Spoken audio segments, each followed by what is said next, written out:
महागठबंधन की ओर से CM face कौन होगा? तेजस्वी यादव या कोई और?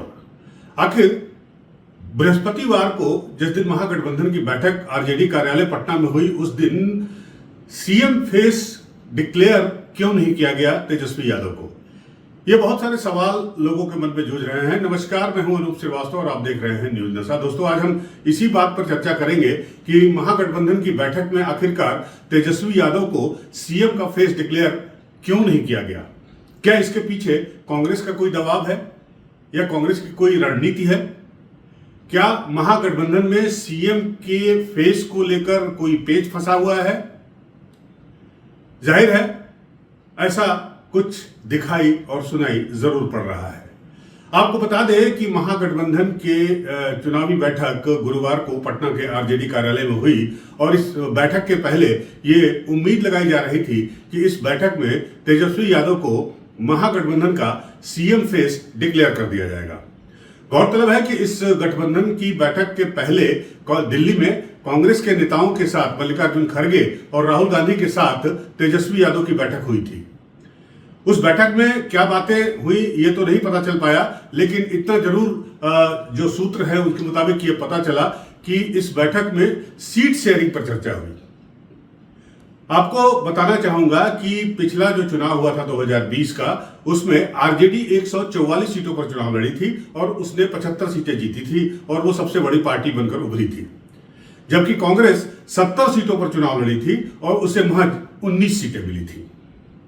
तो क्या आरजेडी इस बार कांग्रेस को 70 सीटें नहीं देने जा रही है या कांग्रेस 70 सीटों पर या उससे ज्यादा सीटों पर चुनाव लड़ने के लिए दबाव बना रही है?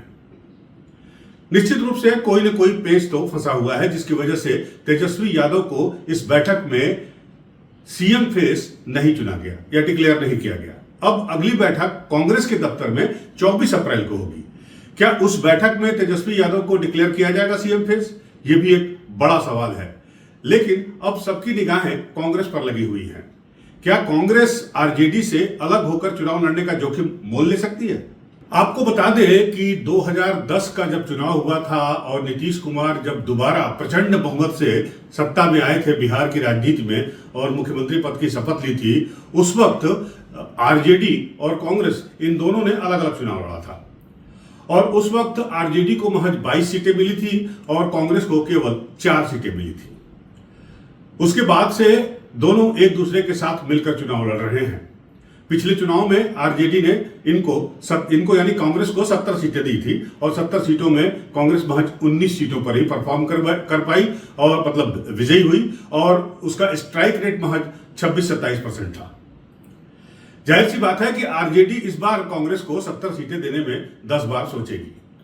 लेकिन सवाल इस बात का भी है कि अगर कांग्रेस ने यह फैसला किया कि वो चुनाव अलग लड़ेगी तो कहीं नुकसान 2010 वाला ना हो जाए, क्योंकि पिछले चुनाव में जब ये तीनों साथ लड़े थे, कांग्रेस, आरजेडी और वामपंथी दल, तब बहुत बम्पर सफलता इनको मिली थी और महज कुछ सीटों की वजह से सरकार बनाने में महागठबंधन फेल हो गया था।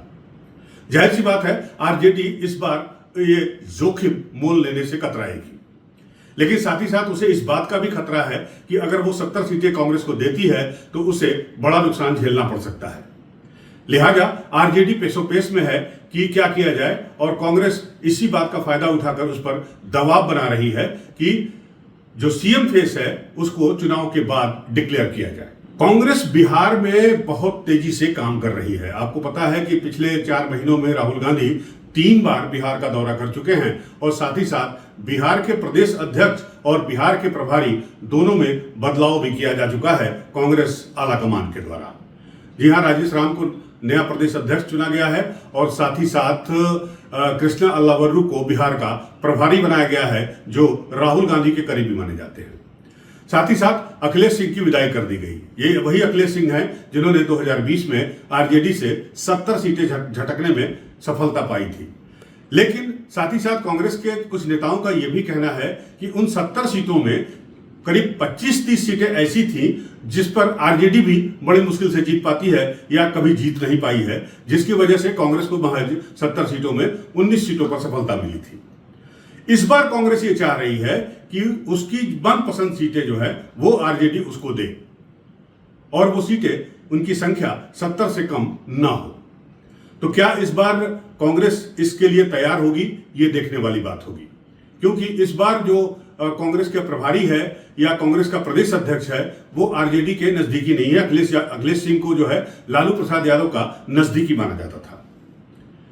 सवाल यह भी है कि वामपंथी दल जिन्हें पिछली बार अच्छी खासी सफलता मिली थी और उनको कितनी सीटें अलॉट की जाएगी, क्योंकि अगर कांग्रेस इस तरह का दबाव बनाती है तो साथ साथ वामपंथी दल भी इसके लिए दबाव बनाएंगे, प्रेशर बनाएंगे कि उन्हें ज्यादा सीटें अलॉट की जाए। सबसे बड़ा एग्जाम्पल भोजपुर का है और जहां पर आरके सिंह जैसी शख्सियत को पिछले लोकसभा चुनाव में सीपीएम के द्वारा, वामपंथी दलों के द्वारा हार का सामना करना पड़ा था। जाहिर सी बात है इस सफलता से जो वामपंथी दल है वो काफी उत्साहित है और निश्चित रूप से अगर कांग्रेस कोई दबाव या प्रेशर टैक्टिक्स अपनाती है तो वामपंथी दल भी इससे पीछे नहीं हटेंगे। अब सबकी निगाहें 24 अप्रैल को जो बैठक होगी पटना में, कांग्रेस की बैठक, कांग्रेस के दफ्तर में महागठबंधन की, उस पर नजरें बनी होंगी और उसमें यह तय होगा कि नहीं कि तेजस्वी यादव को मुख्यमंत्री पद घोषित किया जाए या नहीं, इस पर निगाहें सबकी बनी हुई होंगी, क्योंकि कांग्रेस ने अभी तक खुलकर तेजस्वी यादव के सीएम फेस बनाने पर कोई बात या खुलकर बयान नहीं दिया है। जाहिर सी बात है इस बात को लेकर आरजेडी में भी छटपटाहट है, लेकिन दोनों ही दल एक दूसरे पर निर्भर हैं, क्योंकि उन्हें याद आ रहा है 2010 का चुनाव जब वो अलग अलग लड़े थे और उस वक्त उन्हें काफी बड़ी मुंह की खानी पड़ी थी। बिहार में चुनाव अक्टूबर नवंबर में होने वाले हैं, लेकिन सियासी गर्मी अभी से महसूस हो रही है। दौरे पर दौरे हो रहे हैं, नेताओं के दौरे हो रहे हैं, मंत्रियों के दौरे हो रहे हैं, एनडीए के बड़े नेताओं के दौरे हो रहे हैं। साथ ही साथ तेजस्वी यादव रोज नए नए हमले कर रहे हैं नीतीश कुमार पर और नीतीश कुमार की सरकार पर। ताजा हमला उन्होंने किया है कि नीतीश कुमार की सरकार योजनाओं के लिए जो फंड आवंटित कर रही है उसमें कमीशन का खेल चल रहा है। 25 से 30% कमीशन लिया जा रहा है ताकि चुनावी फंड इकट्ठा हो सके और चुनावी वैतरणी को पार किया जा सके। तेजस्वी यादव के हमले तेज हो रहे हैं, साथ ही साथ उनके ऊपर बीजेपी के भी हमले तेज हो रहे हैं। इसमें दिलचस्प बात यह है कि नीतीश कुमार कुछ नहीं बोल रहे हैं। नीतीश कुमार ने जो कुछ बोला या उनको सुना गया वो सदन में ही सुना गया। बाहर वो पत्रकारों से कम बात कर रहे हैं। पत्रकारों के द्वारा अगर कोई सवाल पूछा भी जा रहा है तो उस पर वो जवाब नहीं दे रहे हैं। उनके बदले जो जवाब आ रहा है वो आरजेडी के प्रवक्ताओं के द्वारा आ रहा है या फिर बीजेपी के मंत्रियों, नेताओं के द्वारा आ रहा है। आखिर नीतीश कुमार शांत क्यों है और नीतीश कुमार को लेकर भी बीजेपी कोई खुलकर अप्रोच क्यों नहीं दिखा रही है? क्यों नहीं बीजेपी का शीर्ष नेतृत्व ये डिक्लेयर कर रहा है कि नीतीश कुमार ही जो है वो सीएम पद की शपथ लेंगे अगर एनडीए दोबारा सत्ता में आती है तो? हालांकि अमित शाह ने ये कह दिया है, क्लियर कर दिया है कि नीतीश कुमार के चेहरे पर ही चुनाव लड़ा जाएगा और वही हमारे मुख्यमंत्री होंगे, लेकिन इस बात को ठोक बजाकर कोई नहीं कह रहा है। खासकर अगर बीजेपी शीर्ष नेतृत्व की बात की जाए तो अब बिहार में चुनावी सिनेरियो बड़ा दिलचस्प हो गया है। देखिए, चुनाव में लड़ाई तो सिर्फ दो के बीच है, महागठबंधन के बीच में और एनडीए के बीच में, लेकिन मुख्यमंत्री के फेस को लेकर अभी तक दोनों दलों में कोई सहमति हमको लगता है कि नहीं बन पाई है। जो घटक दल हैं, जो सहयोगी दल हैं, उनमें और मेन दलों में, चाहे वो आरजेडी हो चाहे वो बीजेपी हो। यह तय माना जा रहा था कि तेजस्वी यादव को सीएम का फेस बना दिया जाएगा। दिल्ली की बैठक के पहले भी ये बात कही गई। आप जब गुरुवार को बैठक हुई पटना में आरजेडी के दफ्तर में महागठबंधन की, उसमें भी ये कहा गया, लेकिन उसमें भी ऐसा नहीं हुआ। और अब 24 अप्रैल को जो बैठक होगी उसमें होगा या नहीं, इस पर भी शंकाएं जाहिर की जा रही हैं। उधर एनडीए में भी इस मुख्यमंत्री पद को लेकर अभी संशय की स्थिति बनी हुई है।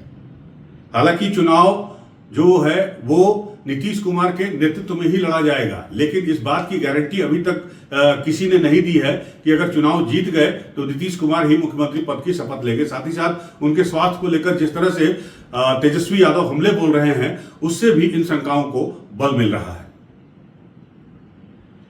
तो बिहार का चुनावी परिदृश्य जो है वो बड़ा ही दिलचस्प हो चला है, बड़ा ही कौतूहल भरा हो चुका है।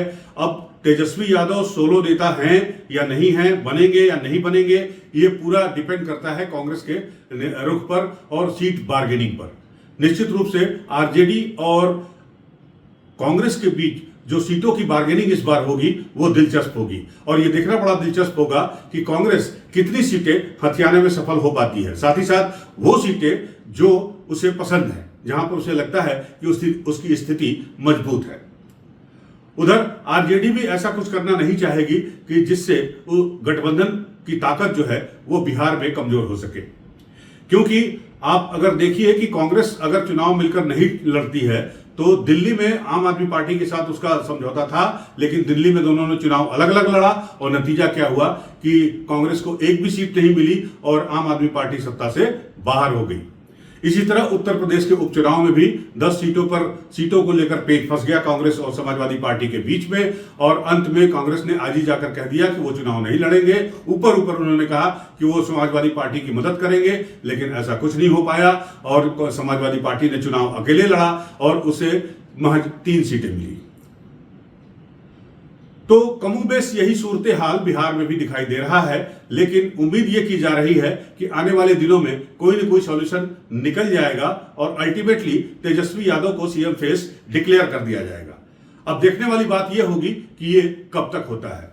बनी रहेगी हमारी नजर, आप भी हमारे साथ बने रहिए। मिलते हैं आपसे अगले वीडियो में, और अगर आपको हमारा ये वीडियो पसंद आया हो तो हमारे वीडियो को लाइक और सब्सक्राइब करना ना भूलिएगा। नमस्कार, जय हिंद। और आप हमसे जुड़े रहने के लिए सब्सक्राइब करें YouTube पर, फॉलो करें Twitter पर और लाइक करें Facebook पर। और ज्यादा जानकारी के लिए आपको टाइप करना होगा सिर्फ न्यूज़ नशा।